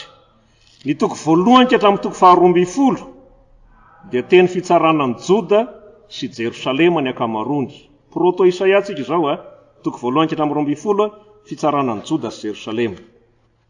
Toko 17 ka hatramin'ny 17 kosa dia ahitantsika ny teny mpaminaniana milaza ny fitsarana ny firenena jentilisa. Ireo ilay antsoina amin'ny teny hoe Masa, teny hebreo hoe Masa. Teny mpaminaniana hitsarana ny firenena jentilisa, toko 17 ka hatramin'ny 20. Ao zany Babilôna, ao Moaba, Damaskosy, Etiopia, Ejipta, Edoma, Tiro, ary hita ihany koa aza Jerosalema, dia misy teny mpaminaniana milaza azy amin'ny toko 12 fa hoe tsy maintsy horavahina i Jerosalema. Manaraka toko 14 ka hatramin'ny 5:30, 14 ka hatramin'ny 5:30, fanangonana toriteny maro samihafa izay fanantenam-pamonjena ny akamarony. Any hoe rehefa vita zany ilay teny mafy eo aloha, manomboka amin'ny toko 14 ka hatramin'ny 5:30, dia teny fampanantenana ny akamarony. Ary ny farany efa hitantsika ny toko 4:30 ka hatramin'ny 7:30, io ilay hoe tsy soratra Isaia ny Jerosalema fa tantara nanampy tato aoriana, dia milaza tantara milaza loza fandrahonana sady fanavotana ny Jerosalema ihany koa. Izay ny fizarana somary any antsipiriany ny Deutéro Isaia. Mbola misy moa ny tena antsipiriany noho izany, fa hitantsika izy rehefa manana ny fampianarana vita soratra isika. Izao indray no azo izarana ny Deutéro Isaia 70 ka hatramin'ny 5:50. Dia izao ny 70 ka hatramin'ny 7:70 dia milaza ny famonjen'ny ave amin'ny alalan'ny kirosy. Ary ny 7:70 ka hatramin'ny 5:50 dia milaza ny famonjena izay ho azon'ny ziona. Izany hoe ho tanterahina ny famonjena an'ny zanak'Israely. Misy fanamariana ato amin'ny Deutéro Isaia, mahitantsika amin'ireo atao hoe tonokalon'ilay mpanompon'ny ave. Sika mpampianatra moa dia malala ilay teny hebreo ilazana an'izay hoe ebedy ave na hoe evedy iave. Ato amin'ny Deutéro Isaia no mirakitra an'izany tolokalon'ilay mpanompon'ny ave izany. Dia tiako ny somary anararaotra kely iresadresaka momba an'io satria zava-dehibe loatra ny afantarantsika an'io. Atao hoe mpanompon'ny ave izy, ity olona izay resahan'ity tononkalo ity, satria tena izay mihitsy ny ilazan'ny soratra masina azy ao. Ohatra, toko 2:7, toko 7:7, sy ny maro hafa dia milaza hoe ilay mpanompon'ny ave. Misy karazany 4 ireo tononkalo ireo, dia reto avy izany ao amin'ny Deutéro Isaia daholo.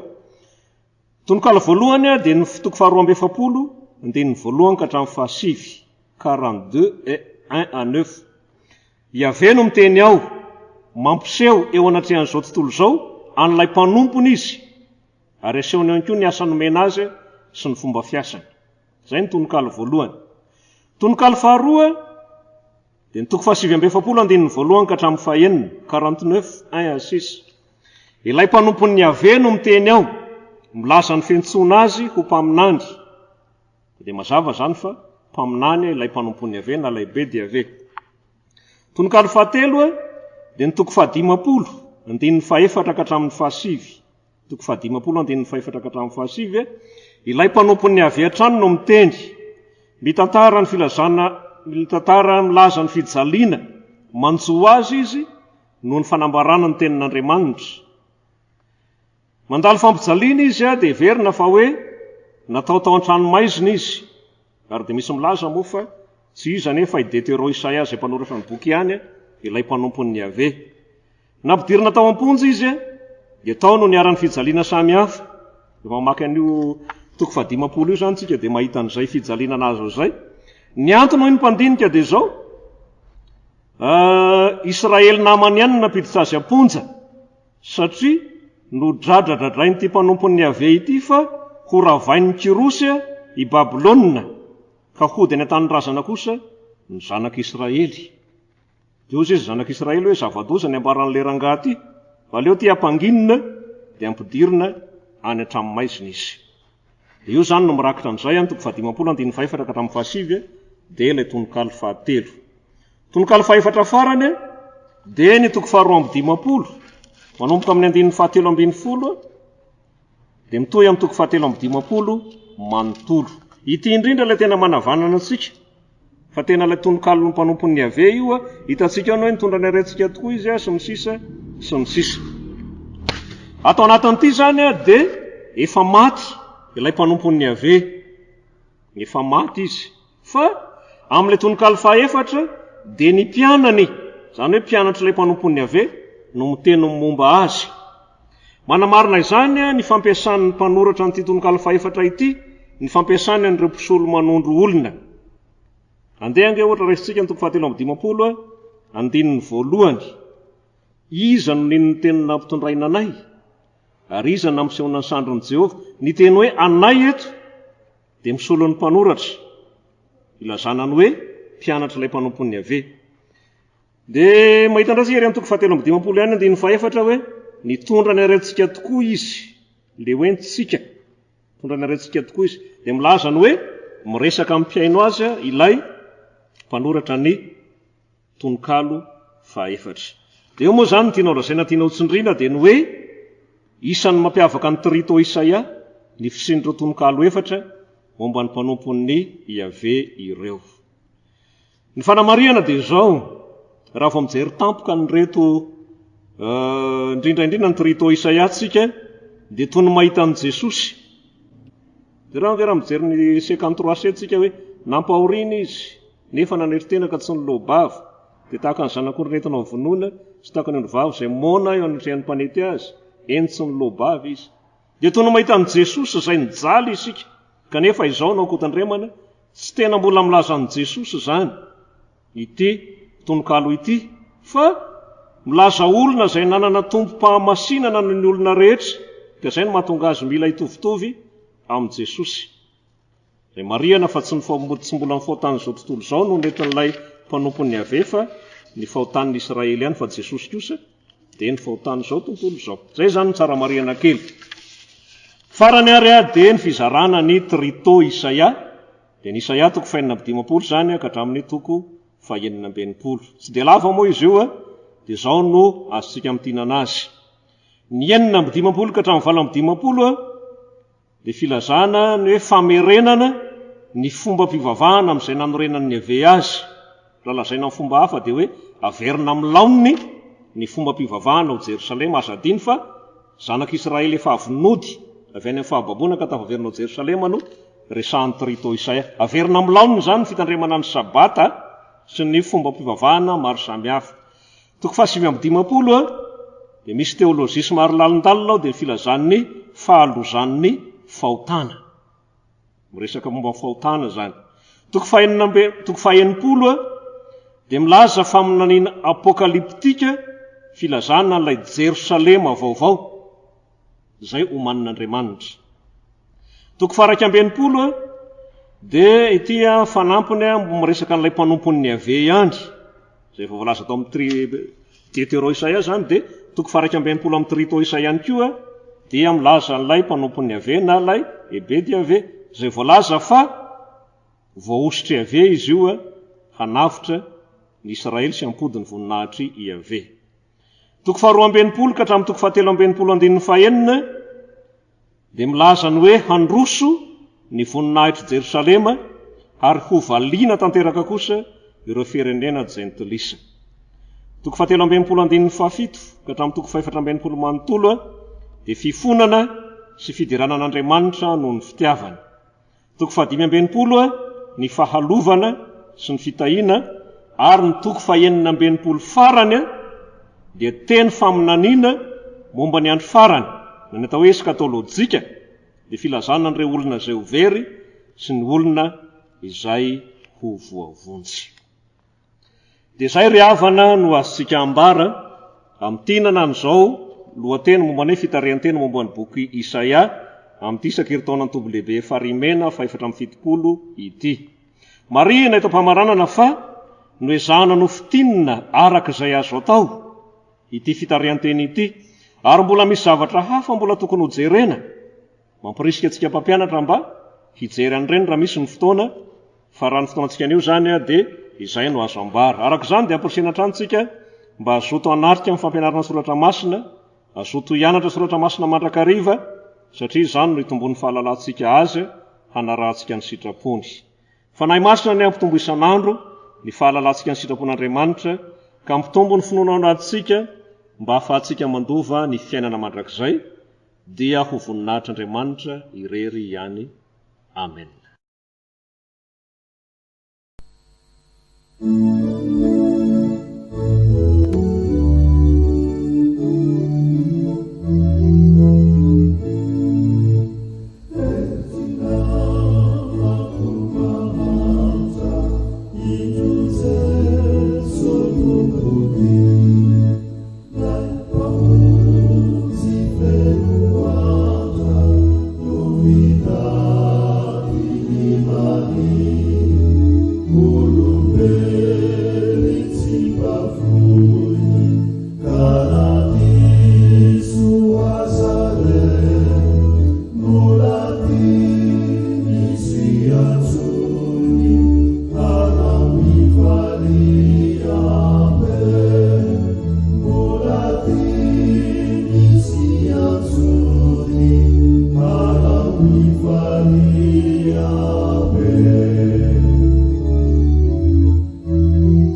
ivavaka sika tompoko Andriamanitra misaotra anao zay no ty fotoana androany ity zay omenao anay afahana indrindra mandre ny teninao ka raha andre ny teninao zay Jesosy dia mangataka ny amelanao ny helokay ary mangataka ihany koa ny fahafianoany fananao mba hitoetra ty anatinay mba izanay mandray ny teninao mba ho piaino pakatoa izahay fa tsy piaino mpanadino ny teninao dia petraka aminao ary ny teninao zay ambara amin'izao fotoana izao mba ho voninahitra ao ary mba ho fitahim-panahy ho anay tsirairay avy amin'ny anaran'i Jesosy amen. Ny tenin'Andriamanitra zay anjarantsika dia arak'izay voasoratra ao amin'ny Lioka 7:20 dia ny andininy 1:7 ka hatramin'ny 8:7. Lioka 7:20 dia ny andininy 1:7 ka hatramin'ny 8:7. Toy izao ny vaky ny teny amin'ny anaran'i Jesosy. Ary raha nanakaiky Jesosy ka nahita ny tanàna dia nitomany azy ka nanao hoe raha mba nahafantatra mantsy ianao na dia amin'ity andro ity aza ny momba ny fiadanana fa ankehitriny miafina amin'ny masonao izany fa ho avy aminao ny andro zay ananganany fahavalonao tovy tany manodidina anao dia hanemitra anao izy ka hanidy anao manodidina ary hamongotra anao hatramin'ny tany mba amin'ny zanakao ao anatinao ka tsy avelany hisy vato mifanongoa eo aminao ho valiny tsy fahafantaranao ny andro na mandiananao. Ary niditra teo an-kianjan'ny tempolo Jesosy dia nandroaka zay nivarotra ka nanao taminy hoe efa voasoratra hoe ny tranoko dia trano fivavahana fa ianareo kosa manao azy ho zohy fiaren'ny jiolahy. Ary nampianatra isan'andro teo an-kianjan'ny tempolo Jesosy fa ny lohampisorona sy ny mpanora-dalàna ary ny loholona nitady hahafaty azy nefa tsy hitany izay ataony satria ny vahoaka rehetra nazoto dia nazoto hiaino azy. Ray masono manamasina anay amin'ny fahamarinanao ny teninao ny fahamarinana amen. Ry havana malalo amin'ny tompo ho amin'ny tsireriny ny fahasoavana sy ny fiadanana avy amin'Andriamanitra raitsika sy Jesosy Kristy tompo.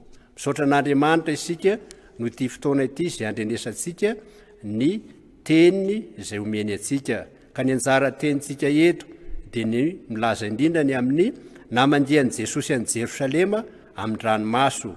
Namandian'i Jesosy any Jerosalema amin'ny ranomaso.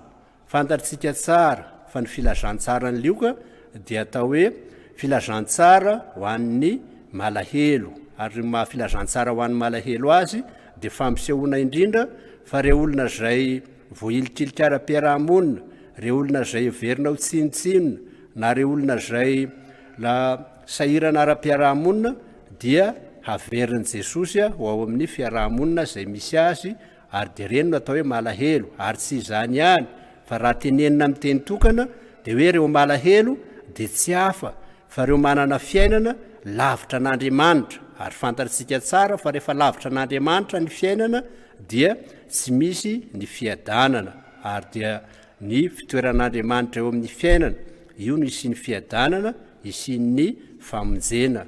Ka amin'ny Lioka 7:15 ka hatramin'ny 7:17 dia io no hitantarana ny dia nataon'i Jesosy Kristy sy ny mpianana nakany Jerosalema arak'izay namarana ny fitantarany Lioka ny fidiany niaraka tamin'ny mpianany ny aingy avy tany Galilea nakany Jerosalema zay faranany Lioka amin'ny fahafatesan'i Jesosy ny amin'ny fitsanganany amin'ny maty. Fantatsika fa misy vahoaka betsaka nanaraka an'i Jesosy isan'andro san'andro ary ao anivon'izany nisehoan'ireo tantara ny hanehoan'i Jesosy fahagagana sy hampianaran'i Jesosy ihany koa. Ka amin'ireo dia ahitana ny fanasitranana zay ataon'i Jesosy ary ny fanasitranana zay ataon'i Jesosy moa dia marika ihany koa na ny fahagagana zay ataon'i Jesosy dia marika ihany koa sy filazana hoe rehefa eo Jesosy dia foana ny manahirana ny olona. Ary amin'ity Lioka ty ihany koa zay hanehoana ihany koa an'ireo olona zay nibebaka indrindra amin'ity 7:20 ity no ahitantsika ny tantaran'ny Zakaiosy zay olona nibebaka ka niaiky ny fahotany dia nahazo famonjena ary nanaiky ary Jesosy no zanak'olona hitady sy hamonjy ny very. Ao aoreoninan'izay dia misy ny fanoharana ny amin'ny farantsa 10 ka zay mandray dia mampitombo ilazana fa zay nahazo ny fanjakan'Andriamanitra dia mitombo ary zay ao amin'ny fanjakan'Andriamanitra dia mitombo. indrindra zay mandray ny fanjakan'andriamanitra dia tokony hitombo zany ary hitatsika ny teny zay tantara zay lazain'i Jesosy Kristy tompo fa rehefa tsy mitombo ao anaty ny tenin'andriamanitra zay fiorenan'ny fanjakan'andriamanitra dia lasa fahavalo ary io no hitatsika amin'ity tantara zay misy atsika eto ity na dia ao aza reo vahoaka betsaka zay nideran'andriamanitra sy nankalaza an'andriamanitra amin'ity fiakarana any Jerosalema ity ny amin'ny hoe isaorana lelay avy amin'ny anaran'i Davida isaorana ne sy hoasana ho an'ny zanaky Davida fankalazana sy fiderana ary fiobiana amin'ny fietreretana hoe tonga ny famonjena hiverina amin'ny laoniny fanjakany zanak'Israely ho tonga ny fanafahana ka ny fanafahana zay tao anatin'ny eritreritry ny olona tamin'izay dia ny akamarony dia ny hoe fanafahana ny fangejana eo ambanin'ny fifehezan'ny Rômanina eo ambanin'ny tsindry azo lenaka ho tonga ny fanafahana zany hoe ny farafahana amin'ny fanjakana eto amin'ny zao tontolo zao fa tsy ilay fanafahana ara-panahy no ny heverina tamin'izay fotoana izay ka eto Jesosy dia mitazana ny Jerosalema ary efa mitazana ny Jerosalema izy dia misongadina ao anatin'izany fitazanana ny Jerosalema zany dia ny tempoly zay eo ampovoan'ny Jerosalema ka mitomany Jesosy Kristy tompo raha atao amin'ny filazantsara dia indroa Jesosy no voalaza fa mitomany ny anakiraika dia ao amin'ny filazantsara ny Jaona toko faraiky amin'ny folo andiny fahadimy amby telopolo tamin'ny nananganany ny Lazarosy tamin'ny maty dia vontono ny fanahin'i Jesosy nalahelo izy dia nitomany tamin'izay fotoana izay ary eto ihany koa dia voalaza fa nitomany ihany koa Jesosy Kristy tompo zany hoe nandatsaka ranomaso Jesosy ka zany fandatsahany ranomaso zany dia alahelo lalina zay mitovy amin'ny famoizana havana zay alahelo ihany koa mitovy amin'ny manana fahoriana lalina manoloanany toezava misy na manoloanany zavatra atrehana zany hoe tena fahoriana lalina tao anatin'ny Jesosy Kristy tompo ny antony zany dia noho ny fandavan'i Jerosalema azy sy ny asany ny mahaziazan'i Jerosalema dia ny tempoly eo afovoany zany hoe Jerosalema no heverin'ny jiosy fa tanàna irahany monina amin'Andriamanitra noho ny tempoly teo afovoany Jerosalema no foibe ny fandraisan'izy ireo tamin'Andriamanitra Jerosalema dia tanàna ny fiandrainan'ny mpanjaka ary nantenainy ho toerana hipetrahan'ilay Mesia na ilay mpanjaka ho avy amin'ny taranaka Davida ka hitondra azy ho amin'ny fiadanana ary fantatsika ihany koa fa ny fiorenan'ny tempoly eo Jerosalema dia mariky ny fitoeran'ny anaran'Andriamanitra eo fovoan'ny zanak'Israely araky ny fifanekeny nataony tamin'ny zanak'Israely ka ny hoe ny tempoly no fitoeran'ny anarany ka ilazany fa eo fovoan'ny zanak'Israely izy dia ilay fifanekeny hoe izy no andriamaniny ary zanak'Israely ho olony zany hoe mandray andraikitra feno ny amin'ny fiainan'ny zanak'Israely ka raha Andriamanitra ny mandray andraikitra feno dia ao ny atao hoe fiadanana ao ny fiainana ihany koa ka io ny tsy fantatry reto olona ireto na tsy fantatry reto jiosy reto ny amin'izany fiadanana izany ny amin'ny namandiana azy satria amin'ity hidiran'i Jesosy eo Jerosalema ity dia lasa zoify jiolahy ny toeram-pivavahana sy ny fanaovana ny raharaha-pivavahana sy ny fifaneraserana amin'Andriamanitra dia ny ara-tsia toetra sy ny fahalovana samihafa io no hita tao sy ny famirapiratany voninahitry ny olombelona fa tsy fitoerana fifandraisana amin'Andriamanitra ka ny tempoly tao Jerosalema dia lasa fifanakalozam-bola sy fivarotra no nanjaka tao ankianjan'ny tempoly ary tsy fantatra izy reto ny amin'ny atao hoe fiadanana zay efa natolotra azy sy zay hoentin'Andriamanitra eo aminy dia ilay fitoeran'Andriamanitra eo afovoany eo afovoany zanak'Israely satria fantatsika fa tamin'ny nahaterahan'i Jesosy dia tany Betlehema tany Jodia dia fa nisy feo nilaza avy any an-danitra hoe fiadanana hoe ety ambony tany amin'ny olona ankasitrahany ka rehefa tonga Jesosy dia tsy fantany zany ary tsy hitany zany na dia naneo ireo famantarana sy ireo fahagagana maro samihafa aza Jesosy ka milaza hoe rehefa eo Jesosy dia foana ny manahirana ny olona ary ny fampianarana zay nataon'i Jesosy ihany koa dia fampianarana nisy fahefana sy nisy hery dia tsy tsampan'izy ireo hoe Jesosy tokoa no mitondra ny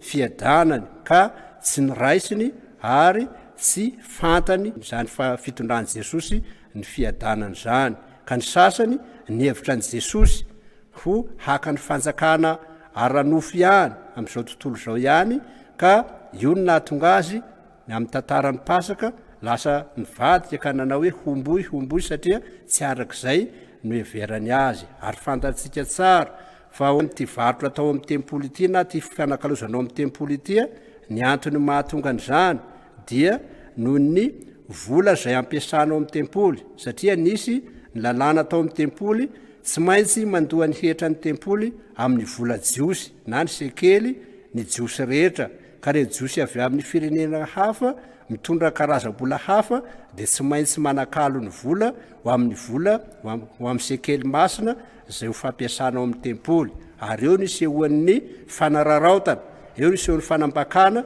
satria lasa makatombony be na lasa manao fanakalozana tsy aradrariny ny olona zay mampiasa izany. Ary eo ihany koa moa ny varotra samihafa ny amin'ny hoe fivarotana, sahalan'ny loatra hoe varotra ny zavatra hoentina hanatanterahana ny sorona ao amin'ny tempoly ihany koa dia misy fanararaotana ao anatin'izany. Ka noho izany dia tsy lasa toeram-pivavahana intsony na toerana fifaneraserana amin'Andriamanitra intsony ny tempoly amin'ny olona sasany, fa lasa toerana fitediavam-bola, lasa toerana zay heverina anatsarana ny fiainana ary toerana hitediavam-boninahitra, tediavana vola, satria lasa fitiavam-bola no mibahana ao. Ka noho izany dia tsy mahita ny asan'Andriamanitra, tsy mahita ny fiadanana, fa mieritreritra hoe any amin'ny vola no misy ny fiadanana, kanefa ny tsy mitondra ny fiadanana zany, miany fiainany mba eritreretany fa hoe raha izy no miany fiainany fa tsy Andriamanitra no miany fiainany amin'ny alalan'ireo varotra zay ataony. Ary fantatsika tsara fa noho ny tsy fandraisana ny tenin'Andriamanitra, noho ny tsy fandraisana sy ny tsy fahalalana zany fiadanana izany, dia rava tokoa Jerosalema. Ary teo tampelatanan'ny fahavalo Jerosalema tamin'ny andron'ny Titosy, arak'izay voasoratra ao amin'ny Lioka 2:12. Ilazana zany fa rehefa tsy mandray ny tenin'Andriamanitra, tsy mahalala ny famandian'Andriamanitra, dia ny fitsarana no tonga, avy ny loza, avy ny fandringanana manoloana an'izany. Ry havana malala ao amin'ny tompo amin'ity andro androany ity dia mandre ny tenin'Andriamanitra isika, ny amin'ny hoe Jesosy Kristy tompo, dia malahelo noho ny amin'ny toe-javatra niseho tao amin'ny tempoly, satria tao amin'ny tempoly dia lasa toeram-pivarotana, lasa toerana fanaovana fitediavam-bola, ary lasa toerana tsy fifaneraserana amin'Andriamanitra fa fanambakana sy fanararaotana ny hafa. Ary io no mahatonga an' Jesosy miteny mafy ny olona tamin'izay fotoan'izay, ary tsy eto ihany Jesosy no miteny mafy an'ity raha tao amin'ny tempoly ity, fa ho mijaonina toko 2:7 ka hatramin'ny 5:12 ihany koa izy dia milaza nyty teny ity na milaza nyty mahitana nyty tantara ity, ka amin'izay dia lazainy hoe ny trano dia atao hoe trano fivavahana. Fa eto amin'ity izy dia miteny mafy ka manao hoe ny tranoko dia trano fivavahana, fa ianareo kosa manao azy iereny jiolahy. Midika izany fa tena nalahelo amin'ny nataon'ny olona tokoa Jesosy, satria tsy arakarak'izay asa nataon'Andriamanitra teo anatrehany no ny zavatra misy, fa ny mifanohitra amin'izany. Ary porofon'izany dia zao reo lohan'ny mpisorona sy ireo mpanora-dalàna dia te hamono an' Jesosy Kristy tompo, ary te handraran'i Jesosy Kristy tompo tsy hampianatra tao amin'ny tempoly. Kanefany dia nampianatra tao amin'ny tempoly isan'andro Jesosy eto, ary dia nisy ireo ny haino azy, nisy ireo zay nandray ny teniny, nisy ireo zay nankatoa ny teniny, ka nandray ny fahasoavana avy amin'ny Jesosy Kristy tompo. Ry havana malala ao amin'ny tompo, isika ihany koa zay itodian'izao tenin'Andriamanitra izao dia mampatsiaro atsika ny amin'ny hoe Andriamanitra efa nanorona toeram-pivavahana ao atsika, hifaneraserahantsika aminy, ka ao anatin'izany no hahitantsika sy handraisantsika ny fiadanana zay hatolotr'Andriamanitra amintsika. Dia tsy hafa izany fa ny toby tahak'izay ananatsika dia toerana efa naorin'Andriamanitra zany mba handraisantsika ny fiadanana avy amin'Andriamanitra satria ny amin'ny toby any no handrenesantsika ny tenin'Andriamanitra handraisantsika ny tenin'Andriamanitra ka hatonga antsika ho amin'ny fibebahana marina sy amin'ny fanoloran-tena marina ka ary handraisantsika ny famelan-keloka ka amin'izay toerana misy ny famelan-keloka dia amin'izay ihany koa no misy ny fiadanana ao ihany koa ny fiangonana tsirairay avy izay efa naorin'Andriamanitra ifaneraserahantsika aminy dia ny handraisantsika ny teny sy handraisantsika ny sakramenta ihany koa izay hanomezana antsika ny tsodrano hoe ho aminareo ane ny fiadanana ary dia asa lehibe izay ataon'Andriamanitra eo amin'ny fiainantsika izany kanefa ny amin'izao androm-piainantsika izao dia misy ihany ny olona tsy mahalala n'izany asan'Andriamanitra sy ny fiadanan'Andriamanitra atolotra izany fa mitady fiadanana amin'ny ataony sy amin'ny asany ka mahatonga ny olona na dia mamonjy fivoriana azy efa tonga ny fotoam-pivoriana na ny fotoana isan-keritaona dia hamonjy isan-keritaona izy kanefa tsy noho ny tenin'Andriamanitra na ny fiaonana amin'Andriamanitra no zava-dehibe aminy fa ny fitediavam-bola no zava-dehibe aminy dia maro ireo mitady vola amin'ny fivorian'ny isan-keritaona amin'ny fomba maro samihafa sy amin'ny endrika maro samihafa no hisehoan'izany zavatra izany marina fa hoe zavatra ilain'ny mpivory ireo zavatra amidiny ireo zavatra ilain'ny mpivory ilain'ny olona isan'andro kanefa na izany aza dia aoko tsarovana mandrakariva ihany koa fa lay tenin'Andriamanitra sy lay asan'Andriamanitra asehon'Andriamanitra amin'ny fanatrehany io ny zava-dehibe satria rehefa eo ny Andriamanitra dia eo ihany koa ny fiadanana tahaka ny asehon'i Jesosy Kristy amin'ny filazantsara sy amin'ny tantaram-piainany fa rehefa eo Jesosy dia foana ny manahirana ny olona na aretina ity na fahasahiranana ity na fahafatesana ity na fanilitiliana ara-piarahamonina ity na inona olana miseho amin'ny fiainan'ny olona dia vahany Jesosy Kristy tompo avokoa izany rehetrarehetra izany ary eo ilay atao hoe fahagagana ataon'i Jesosy Kristy tompo ilazanany hoe Jesosy Kristy tompo no mamerina ny olona indray ho amin'ny fiadanana ary io no mahampamorona sy mahampamonjy ary mahandriamanitra ny Jesosy Kristy tompo dia ny famerenan'ny olona indray ho amin'ny fiadanana sy ny fanomezany ny fiainana mandrakizay ka aoka ry havana malala rehefa mamonjy fivavahana isika mamonjy toerana izay ionana amin'Andriamanitra dia ilay fiaonana amin'Andriamanitra sy ilay fifaneraserana amin'Andriamanitra io ny zava-dehibe fa tsy ny fitediavana tompotsy manokana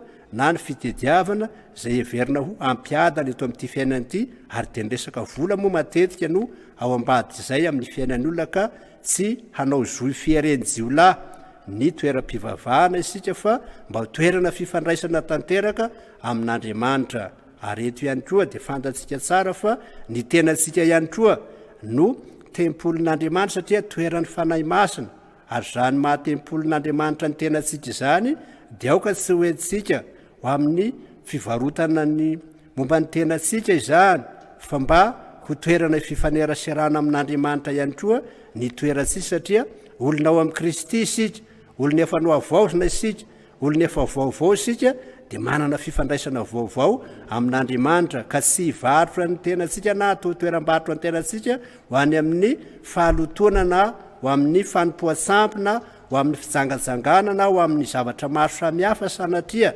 fa mampalahelo an'i Jesosy zany fa mba ho toerana fifaneraserana ka nanantsika fifandraisana velona amin'Andriamanitra ka tanteraka amintsika ny teny hoe raha miray amin'i Jesosy itsika dia angatao izay tenareo na inona fa ho avy amintsika izany ary raha miray amintsika dia manana ny fiainana mandrakizay manana ny fiarovana ary manana ny fiadanana satria efa natorony antsika izany fiadanana izany tamin'ny alalan'ny nandresen'ny fahafatesany ka nitsanganany tamin'ny maty ka nylorany antsika ny famelan-keloka sy ny fiainana mandrakizay ary ny fanamarinana antsika ka efa azy itsika efa novidiny isika efa navotany isika ka izy ny tompon'andraikitra feno eo amin'ny fiainantsika ka tsy tokony isy hampanahintsika intsony izany fa fifandraisana aminy no ataontsika ara-dalàna dia tanteraka ny teny hoe ka tsao aloha ny fanjakana sy ny fahamarinany dia hanampy ho anareo reo rehetrarehetra reo ka dia engany mba hataontsika ho trano fivavahana ho toerana fifandraisana amin'Andriamanitra ny toerana masina zay efa naorin'Andriamanitra na ny toby na ny fiangonana na ny tenatsika dia ataontsika ho toerana fifandraisantsika amin'Andriamanitra ho voninahitra ny eo an'Andriamanitra ray zanaka ary fanahy masina zay azy hatramin'ny taloha indrindra ka hatramandrakizay amen.